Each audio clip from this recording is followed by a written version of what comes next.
নির্মমভাবে এখানে খুন করা হলো।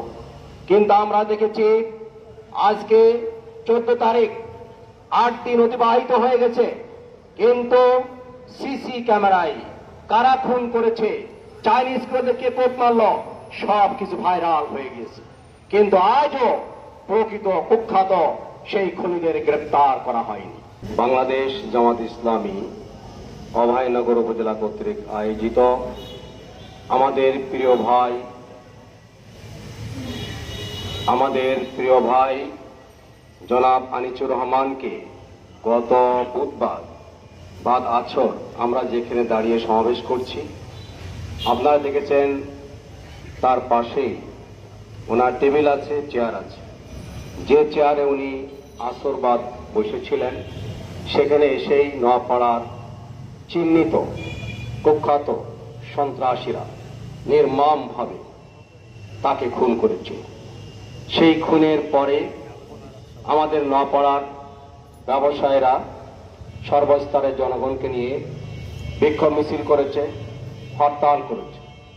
তারপরেও বাংলাদেশ জামাত ইসলামীর দায়বদ্ধতা থেকে আজকে আমরা খুনিদের অবিলম্বে গ্রেপ্তার, আইনের আওতায় আনার জন্য আমরা আজকে বিক্ষোভ মিছিলের আয়োজন করেছি।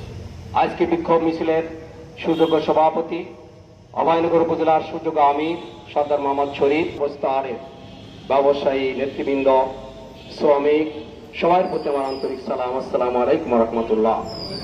সংগ্রামী ভাইরা, 6 তারিখে আনিস ভাইকে খুন করা হয়েছে। আনিস ভাই সম্পর্কে নোয়াপাড়ার সবাই জানে।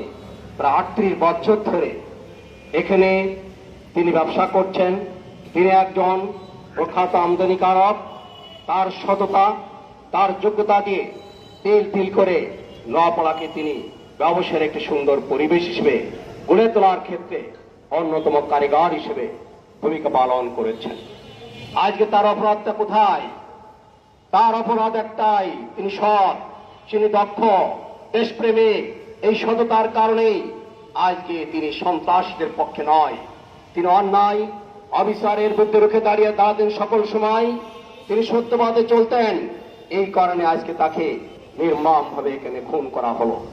কিন্তু আমরা দেখেছি আজকে 14 তারিখ, 8 দিন অতিবাহিত হয়ে গেছে, কিন্তু সিসি ক্যামেরায় কারা খুন করেছে, চাইনিজ করে কে কোপ মারল, সব কিছু ভাইরাল হয়ে গেছে। কিন্তু আজও প্রকৃত কুখ্যাত সেই খুনিদের গ্রেপ্তার করা হয়নি। আমি আইন শৃঙ্খলা রক্ষায় যারা নিয়োজিত আছে, আমি তাদেরকে বলতে চাই, আপনাদের মধ্যে যে দেশপ্রেম থাকে, আপনার নোয়াপাড়ার ব্যবসা বাণিজ্যের সুন্দর পরিবেশ দেখতে চান, নোয়াপাড়ার হাজার হাজার লক্ষ লক্ষ মানুষ যাতে বেকার না হয়, নোয়াপাড়ার ব্যবসার পরিবেশ যাতে ধ্বংস না হয়, তার জন্য আপনারা এখানে প্রকৃত আসামি যারা আছে, সিসি ক্যামেরায় যাদের দেখা যাচ্ছে, আমরা বলতে চাই অবিলম্বে তাদেরকে গ্রেপ্তার করুন।